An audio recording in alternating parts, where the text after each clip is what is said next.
the all-pervading personality of Godhead, I offer my respectful obeisances unto you. Narayanam namaskrityam naram cheva narottamam devim saraswatim vyasam tato jayam mudiraye. Before reciting Srimad Bhagavatam, which is the very means of converse, one should offer respectful obeisances to the personality of Godhead Narayana, unto Narayana Rishi, the foremost human being, unto Mother Saraswati, the goddess of learning, and unto Srila Vyasadeva, the author. Nashta praeshu bhadreshu nityam bhagavata sevaya bhagavati uttama shloke bhakti bhavati naiskriti.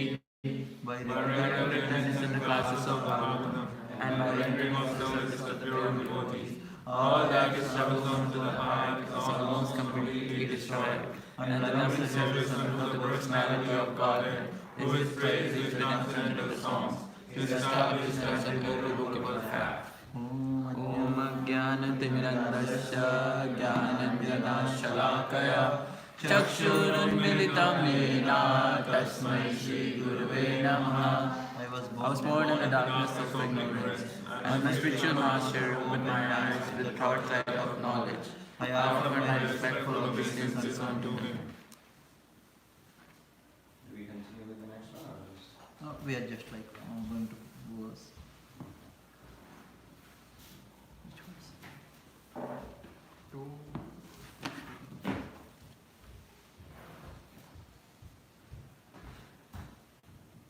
3 to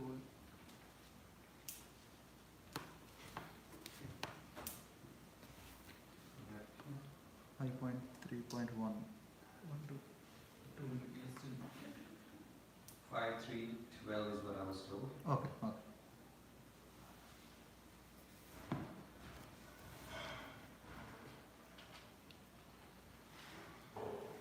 Study. Atha Kathanchit Skhalana Sut Patana Jambana Durvasthana Adishu Vivasanam Na Smaranya Jvara Dasyam Api Sakala Rasmala Nirasanani Tava Guna Krita Namadyani Vachana Gocharani Bhavantu. So I really don't know the meter, so it's going to be hard for me to kind of read the whole verse in the recitation format. So I'll try my best. Atha kathanchit skhalana kutaspatam jarambana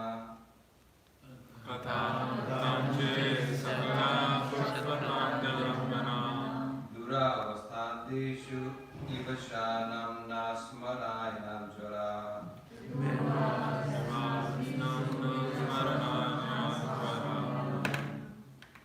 Marana dasyam api sakala kasalam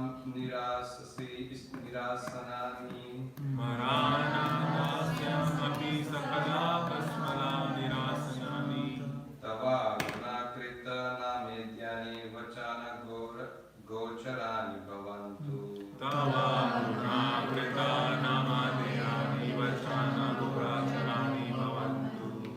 Atha katanchit skhalana kshutpatam jrambana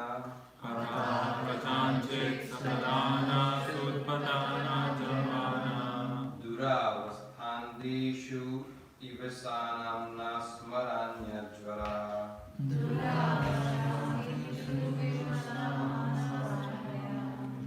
Marana dasyam api sakala kasmala nirasanani Pranadasyamapi sakala kasmanasanani Tava gunakrita namedyani vachana gocharani bhavantu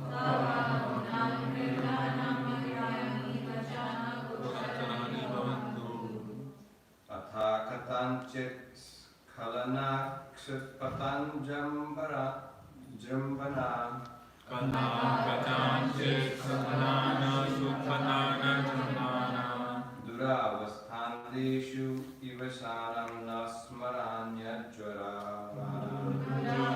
Sandesu vivasanam nasmaranyajvara Maranadasyanyapi sakala kasmala nirasanani Pranadasyamapi sakala kasmanasanani Tava gunakrita namedyani vachana gocharani bhavantu Tava gunakrita madhyani vachagocarani bhavantu.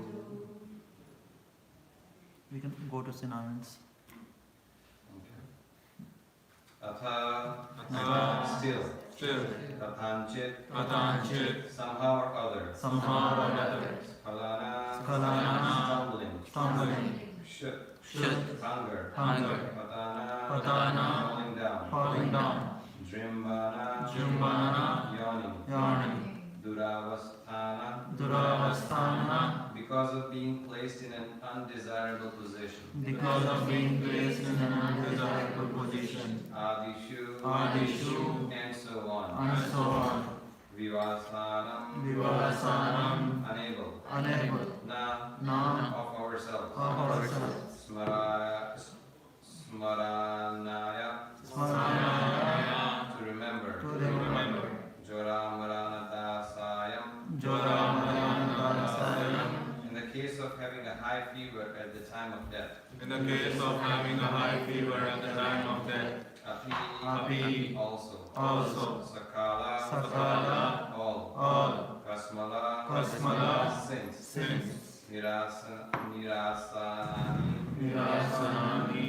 which can dispel Which can dispel. Tava Tava. your Guna. attributes Attributes. Krita activities Activities.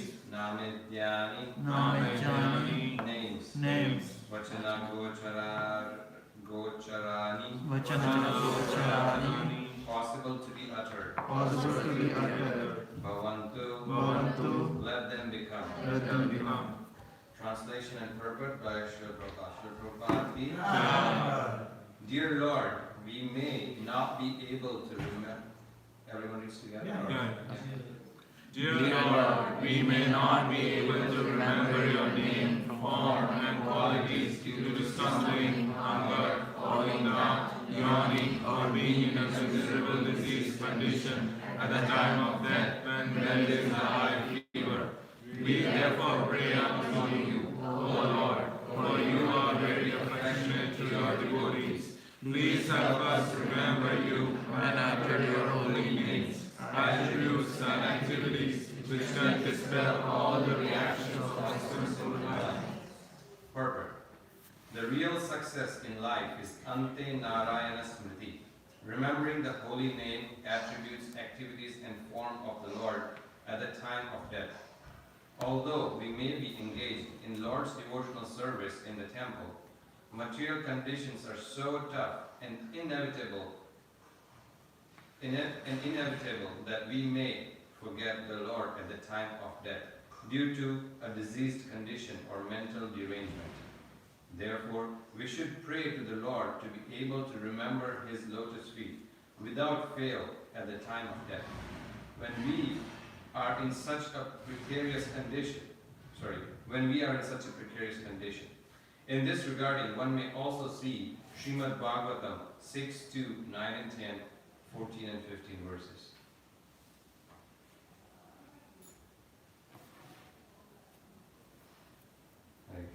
So, just for the interest of what Prabhupada is mentioning here, we'll also look at those two verses. That's from the pastimes of Ajamil. You want to pull that up, Prabhu? Or? One second. Yeah, okay. So it's Srimad Bhagavatam, Canto 6. 2. Ajamil delivered by Vishnu Dutas. That's the name of the chapter. And the verses 9 and 10. We'll just read the translation and then we'll do the same for 14 and 15. So you can just have it up here and 9 and 10. Yeah. The chanting of the holy name of Lord Vishnu is the best process of atonement for a thief of gold or other valuables, for a drunkard, for one who betrays a friend or relative, for one who kills a brahmana, or for one who indulges in sex with the wife of his guru or another superior. It is also the best method of atonement for one who murders women, the king or his father, for one who slaughters cows, and for all other sinful men. Simply by chanting the holy name of Lord Vishnu, such sinful persons may attract the attention of Supreme Lord, who therefore considers, so the Lord is saying this, because this man has chanted my holy name, my duty is to give him protection. End of the quote. And then we'll read 14 and 15. One who chants the holy name of the Lord is immediately freed from the reactions of unlimited sins, even if he chants indirectly, to indicate something else, jokingly, for musical entertainment, or even neglectfully. This is accepted by all the learned scholars of the scriptures. And then 15. If one chants the holy name of Hari and then dies because of an accidental misfortune, such as falling from the top of a house, slipping and suffering broken bones while traveling on the road, being bitten by a serpent, being afflicted with the pain and high fever, or being injured by a weapon, one is immediately absolved from having to entire hellish life, even though he is sinful. So, there are a couple of things which specifically I wanted to kind of bring up to everyone's attention in this verse, or verses, I guess, as we read. And the very first and important part, what was the last word you had read yesterday? It was the 5th and 2nd chapter. Sorry, yeah. 5th canto, 2nd chapter, first. Okay.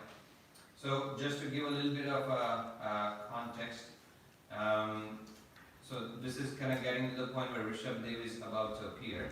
And as we all might know a little bit from the background of it, that this is basically the character of King Nabi, who is the son of Agnidhara, and wanting to have sons, Maharaj Nabi underwent severe austerity and penances. And this is when particularly this verse has been spoken.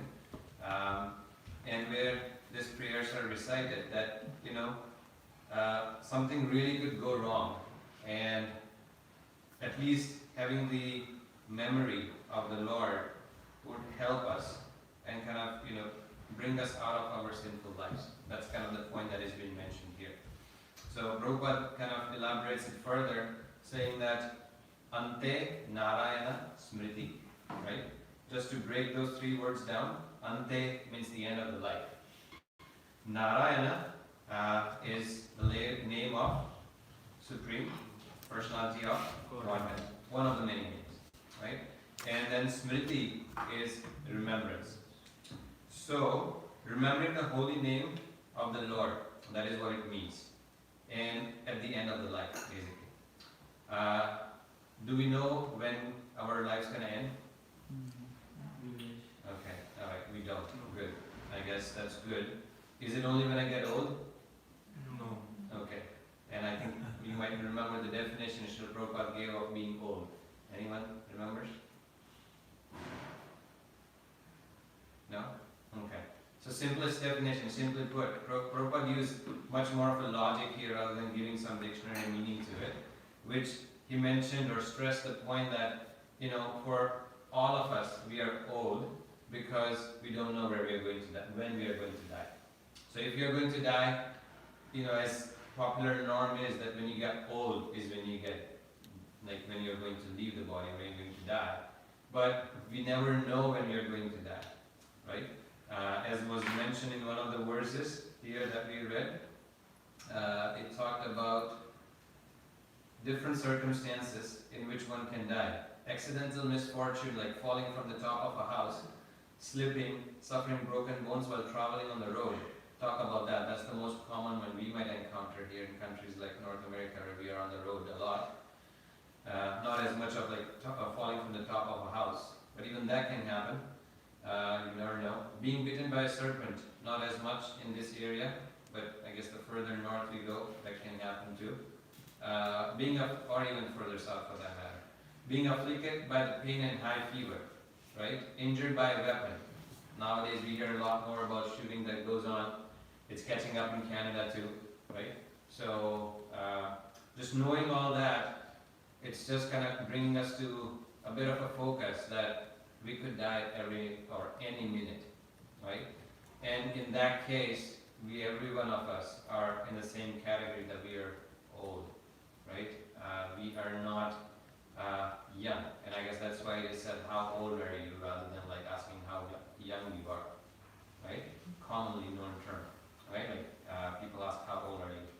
So even for a 1-year-old, they celebrate birthday, but the birthday is like, you're celebrating like a milestone in a way that's behind you. So you have at least that part of your life over with and you're moving on forward. So all this kind of brings us to our attention that, any minute could be our last minute, and we have to prepare for that. In order to prepare for that, we have to be, as it is said, Narayan Smriti. And there is a specific verse in Bhagavad Gita which talks about it. I'm not sure if you'll be able to pull that up, Prabhu. Chapter 8, verse 4 or 5. Let's see. Chapter 6, 8. Yeah, sorry, 5. Verse Antakale cha mam evam. Chapter 8, verse 8, 6. Sorry, 8, 5. And even 6 for that matter.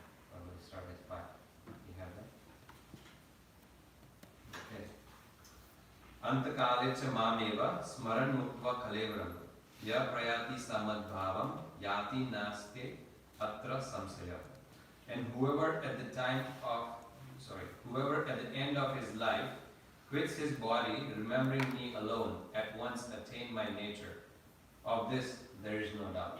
So Krishna is reassuring us that, if you remember me at the time of the death, you'll be taken care of.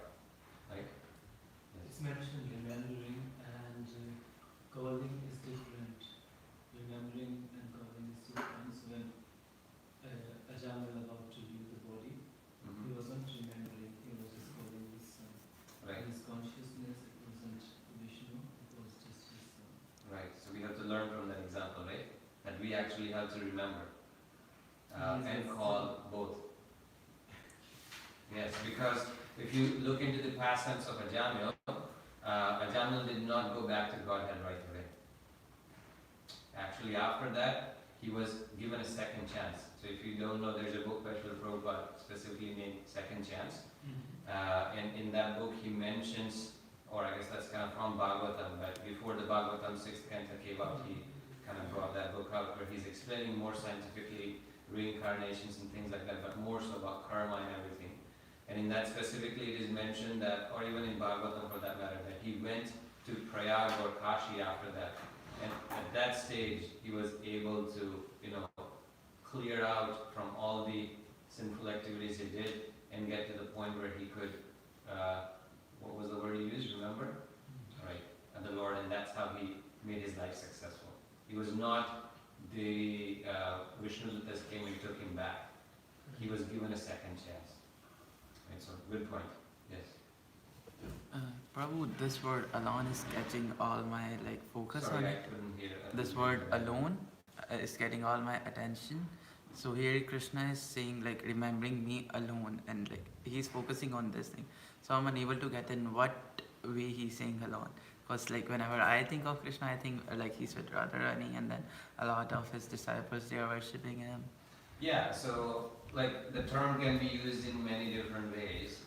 like alone to me could be, like telling I want to have quiet time.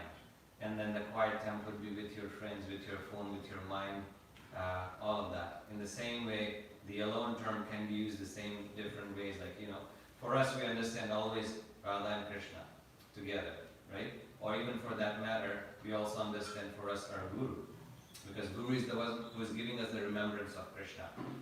We cannot, like, you feel gratitude towards your spiritual master. Then only you're going to be able, in a way to remember Krishna. But the relationship between you and Krishna. So even when it comes to the level where, we should not be exclusive about it. But the idea here it is given, the other side of the spectrum, which is, don't remember, things other than that involves Krishna.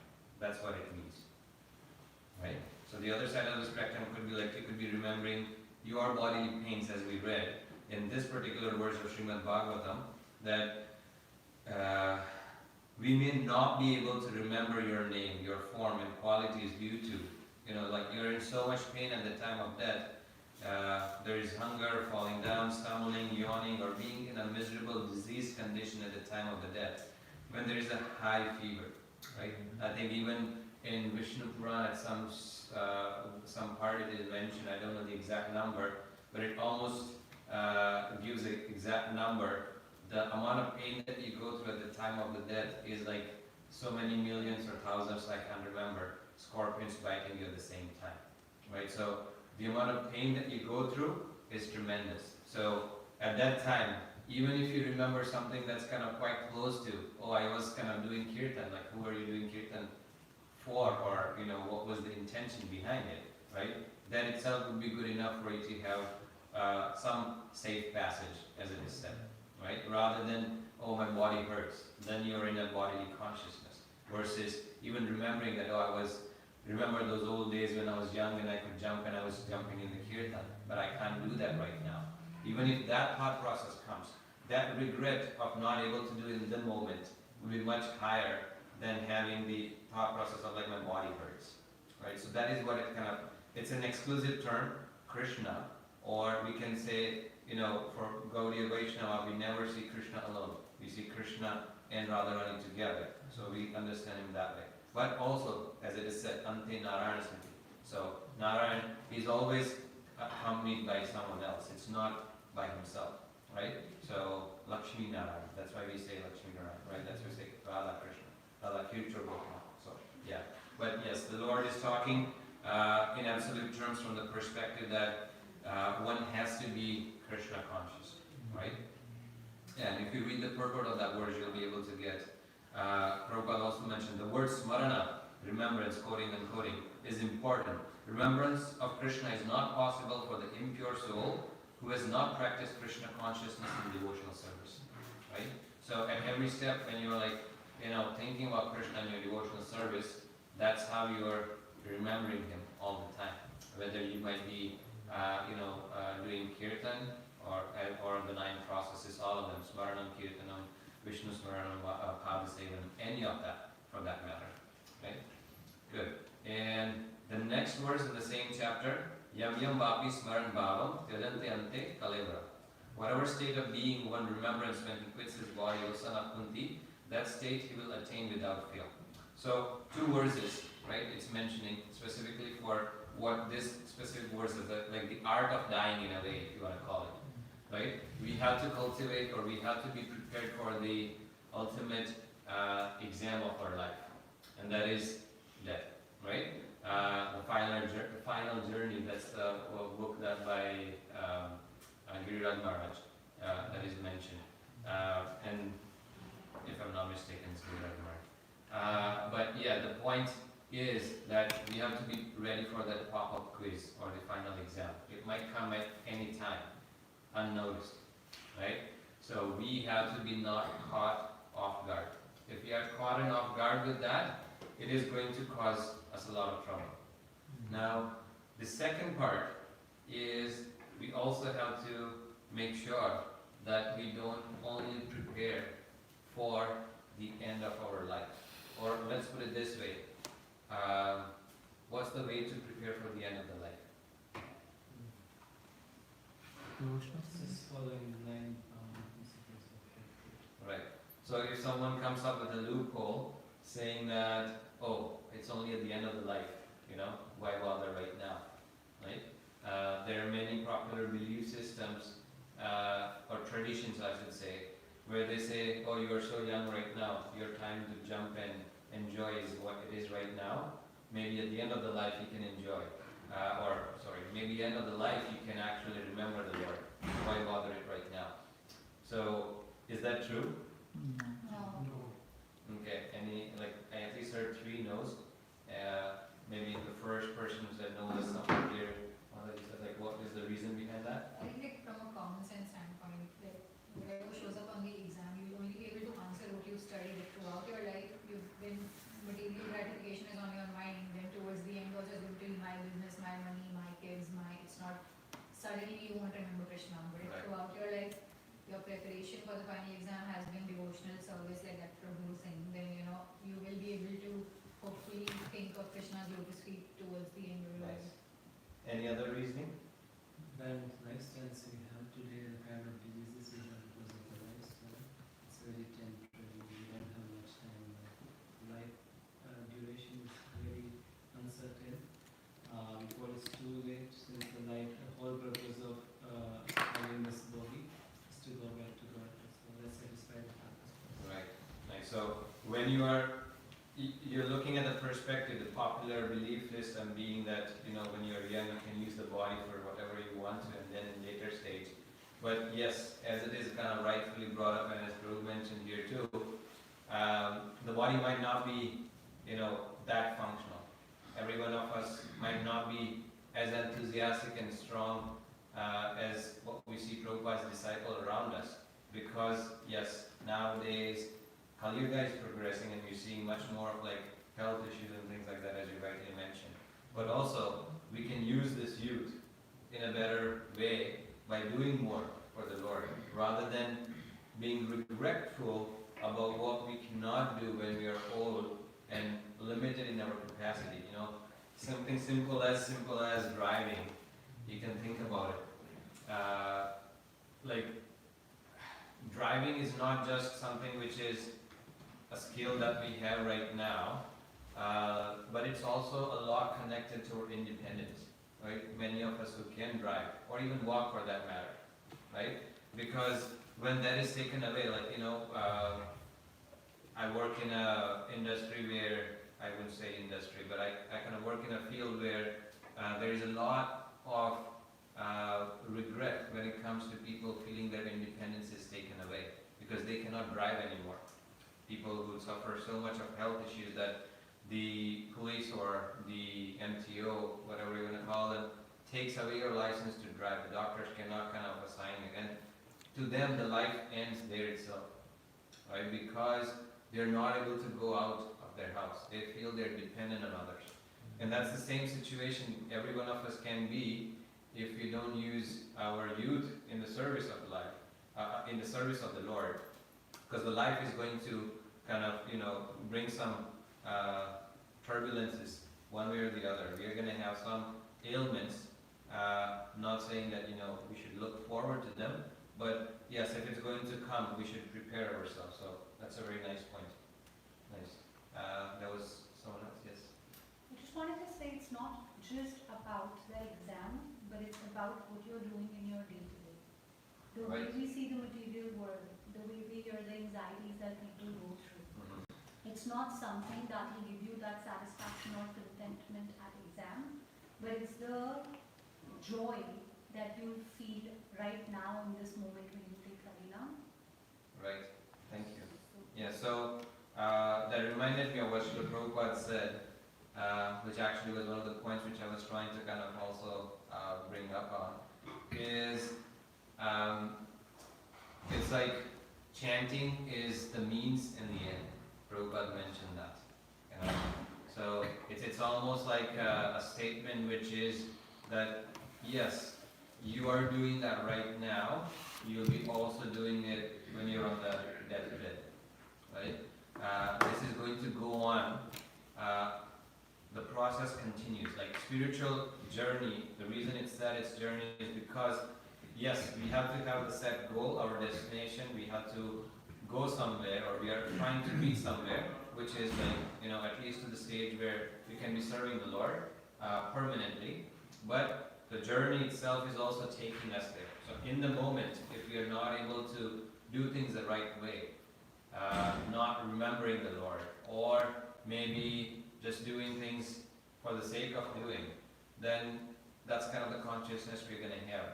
So at the end of our life, so it is kind of something which is, it's a journey. It's not something that you can just say that you can do it at the end of the life. The body might not help, but also your consciousness, as you mentioned, would not help. And yes, living in the moment. That's also one of the ways to look at it, because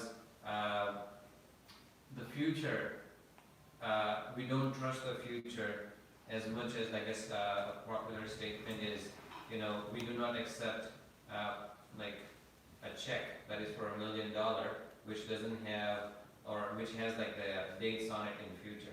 You never know the fund's gonna bounce off, or like you're gonna be able to cash that check. And that's why we don't accept those things, right? I mean, we're not happily accepting things which are like, in the future. This is one of the propaganda which we see, that everything is going to be better in the future, is what it is said. But if you look at it, in the moment, if you're living a life which is not preparing your future, Prabhupada mentions this in one of the purports of the two verses we just kind of brought about, is that the life comes from life. It's what it is mentioned. There's a book as well, Life Comes from Life. The idea is the life goes in momentum, right? What we do right now, it's going to snowball, and then we're going to have a snowball effect at the end of the life. The way to understand that is that if we are right now, as I think Mataji was mentioning, like if you're just thinking about the business, if you're just thinking about our, whatever we need to do, but not Krishna, then yes, those are the kind of things we're going to be able to remember at the end of the life. There's a story which is based on the understanding of this, which goes as not a big story, but like I'll kind of make it brief enough for us to understand that there was a sage, and he had 3 different individuals in front of him. The first individual was a brahmachari, and he had been engaging in his devotional service right from the beginning of his life. He has been doing that up until now. And then the blessings the sage gave that individual was that, you die immediately. Then there was the second individual who was a prince. And the prince, he was enjoying all his life. He had everything in the possible, to-do list that he had been taking care of, because he had his father who was backing him up with all the money, all the fame, whatever he had. So the king said that, or the sage said, you enjoy unlimitedly. That's the blessing of God. And then there was a third category, and there was a butcher. And the butcher got the blessing that, you never die or you never live, right? So the idea or the context is that if someone is in the momentum of, doing devotional service, they're already in the right state of consciousness. This is their time. If they want to, they can leave the body. And that is where Maharaj Kulashekhar's prayer comes about. I'm not sure if everyone is aware of that prayer or not. Okay. So Maharaj Kulashekar helps us understand with the analogy of a swan. The swan enjoys playing around with his neck kind of tangled in the lotus stem, a lotus flower stem. And in the same mood, he is saying that may my consciousness, not the neck, be engaged in the entanglement of the remembrance of the Lord. Because right now, I'm in a body where I can actually remember the Lord. My consciousness is right. But when I get old, the phlegm would be choking me. The consciousness, as was mentioned here, that there would be mental derangement, and that would lead me to not able to remember you. So I want to be in the remembrance of you, Lord. So this is the best time for me to be, leaving the body. And that's kind of the consciousness, that's kind of the blessing the sage gave to the brahmachari, right? And then the second one was the prince who got the blessing, which was, you kind of live forever. Because when it comes about for him to, take in charge of his karma or take responsibilities in life, he's not going to be able to be responsible to remember the Lord. Because he has used his life, the momentum has been building up towards just enjoying of sense gratification. Right? And then the butcher, who unfortunately, even in this life, is living hellish because he's killing and he's doing all the gruesome things that are going on, all the blood splattering on him and everything that he's seeing, the pain of the animals that he's killing.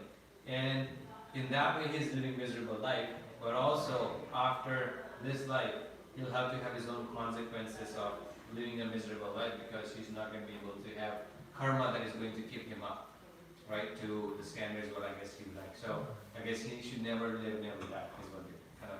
So his life is in the momentum of continuing to do sins. So we have to choose where we are in among these three places and decide accordingly. Always understand that Bhagavad Gita would give us the analogies or the stories which might be on the extreme ends.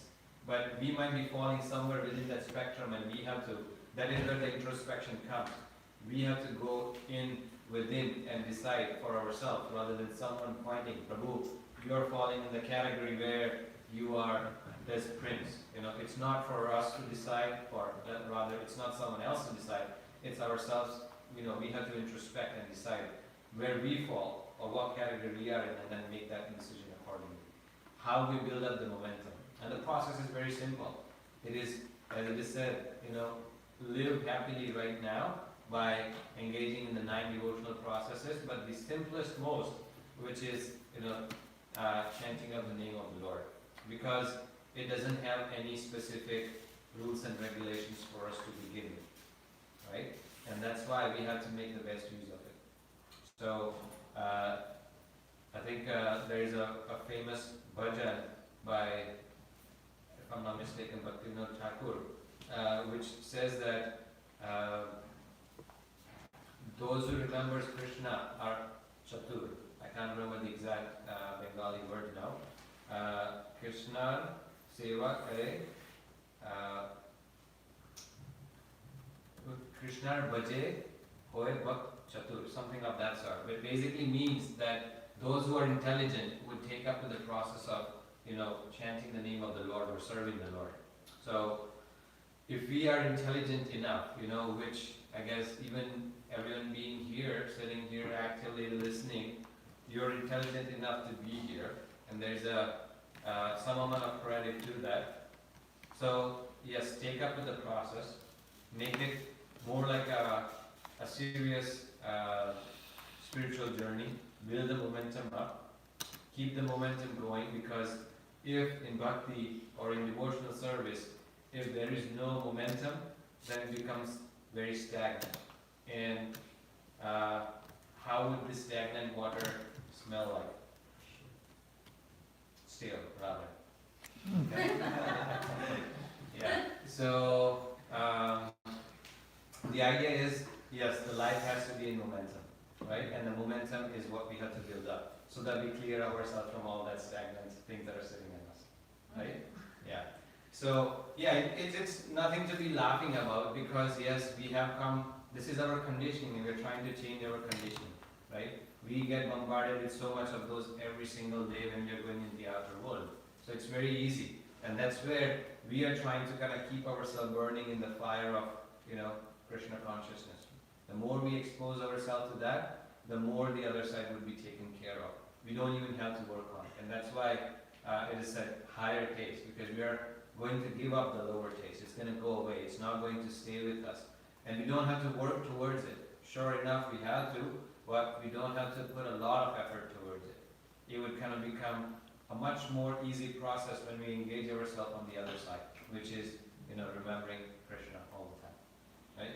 So I guess we have about 10 minutes left. I'm going to open up for questions.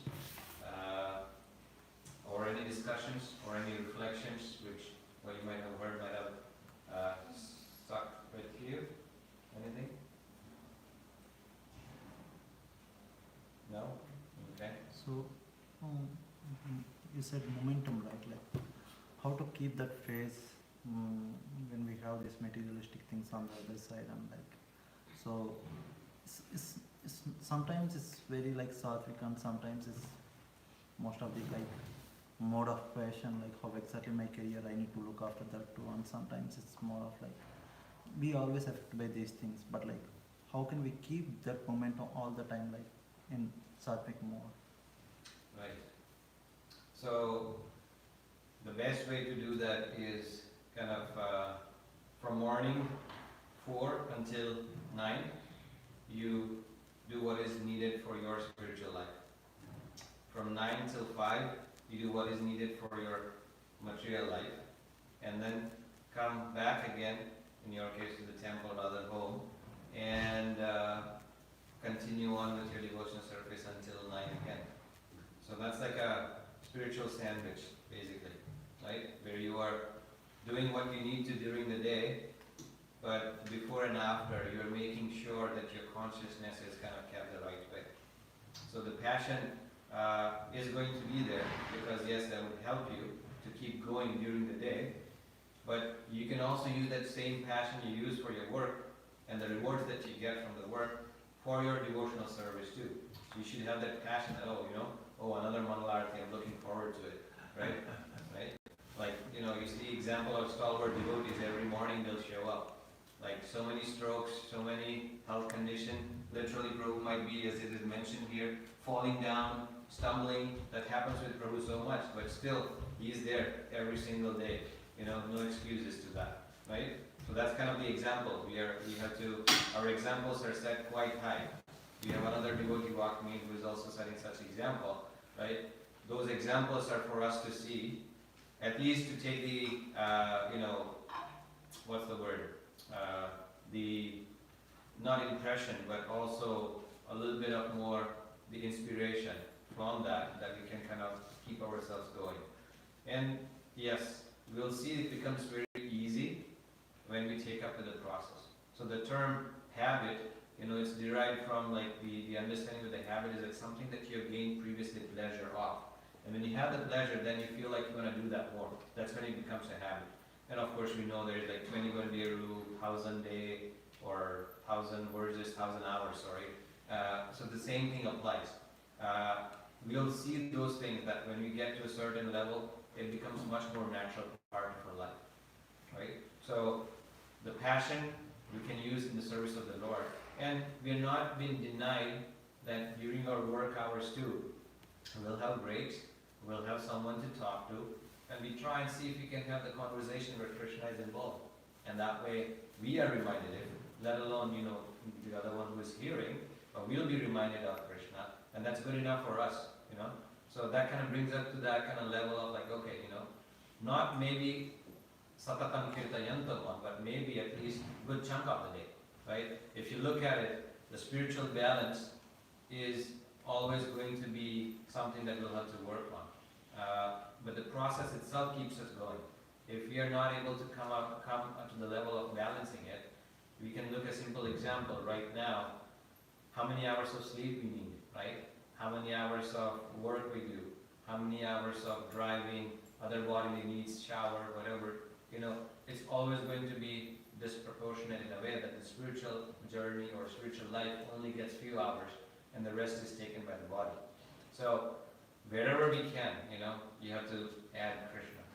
But yes, when you have to work professionally in a way that I heard, if I'm not quoting this wrong, but I'm going to say this, a devotee tries to serve devotionally, but even with some, they serve with devotion, but they deliver with more professionalism, right? So even within the devotee circle, you should not be like, whatever, It should be done the same way what you will be dealing with when you're at work. And the same applies for your work. When you work in a circumstance or situation where people see the example they'll be inclined to talk to you about like what do you do that is different than others. Like my personal example for that is, at work they'll bring so much of food from outside, but I would refuse. Rather, I'll take something which is prepared as a prasadam and bring it to them, and then they'll be like, oh, this tastes much better because it's Krishna prasad. And that's kind of the way you can start the conversation. But even just you not bringing anything, but not taking what they have to offer, that itself would kind of, start the conversation, because they'll be like, why is that? Oh, dietary restriction. And then you can kind of go on, and then that's where you can introduce them with higher taste, and that way you can kind of give them chance and be happy, and it goes on from there, right? So there are many ways to do it, not one cookie cutter way, but yes, it's more for us. So we try and remember Krishna as much as possible, at least during the breaks, at least during the time when we are to ourselves, and that way we can kind of try to keep going ahead. Does that help? Yeah, thank you. Okay, so I have just one small question for every one of you. What is one thing, maybe everyone can just kind of keep a one-liner, what is one thing that you would like to take home as a message today and try and kind of work on?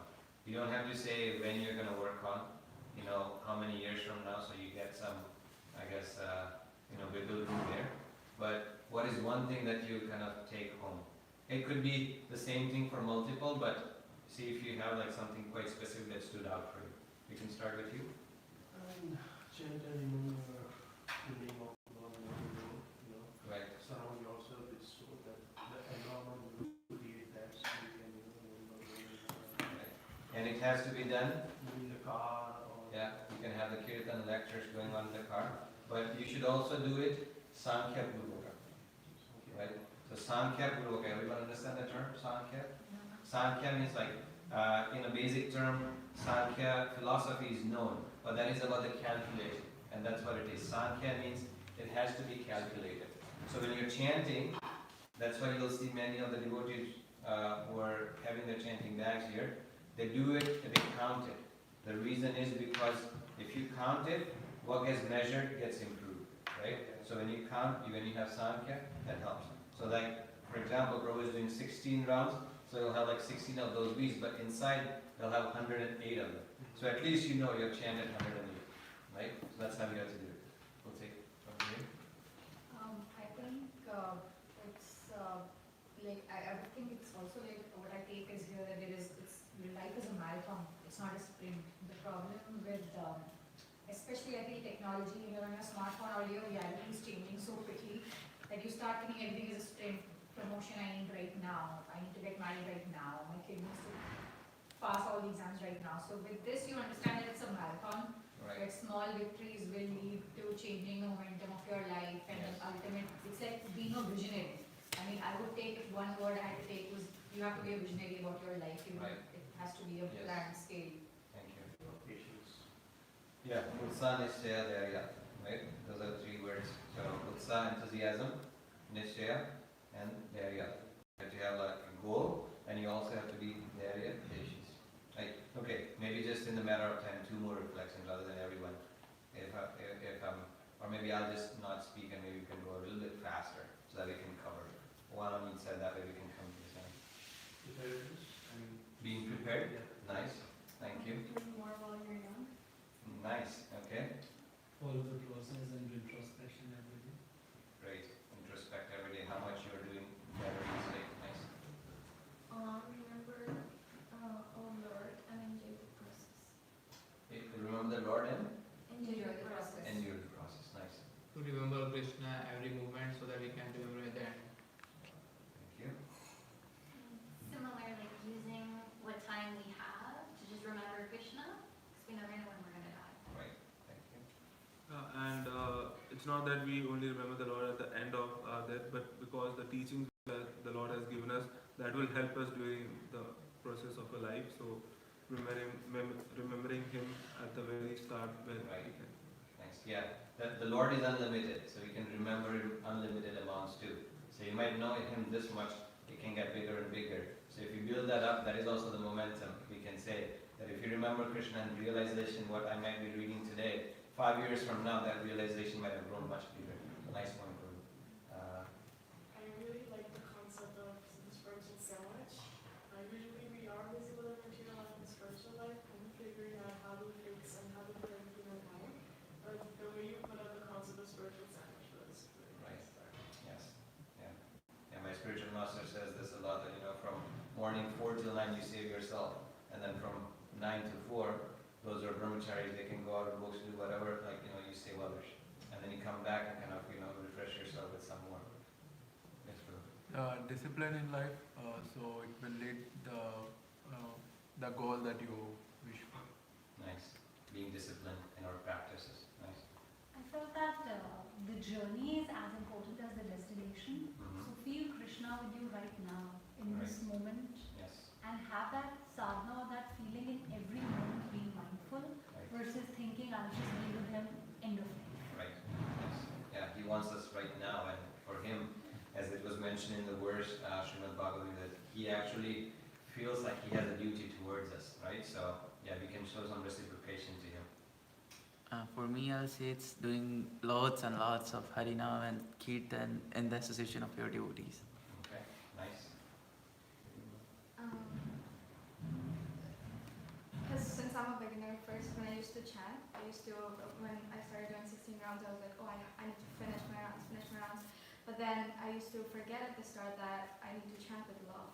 So developing love for Krishna is the most important thing that we should be focusing on, rather than getting it done, getting this. Along with chanting 16 Along with rounds. chanting, Yes. yeah. Yeah, so don't compromise on the other end too, because we get the blessings from that end.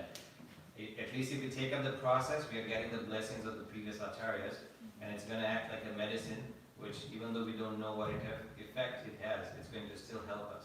Maybe, yes, the quality can be improved so that it could be faster effect, right? So, thank you. That is that you have given to keep the momentum on while when we are working in the office and other things. That's really good. Nice. Thank you, Prabhu. Anything at the back, Prabhu? Would you like to say something? What is the difference when one remembers and one thinks about Krishna? There is not much, but you have to internalize the process, right? If you think about serving Krishna, that itself is remembering Him, right? That's the reason we're doing it, right? So, thank you, Prabhu. Give you a blessing, Prabhu. Prashana. Jai. Ranga Srimad Bhagavatam ki Jai. Jai.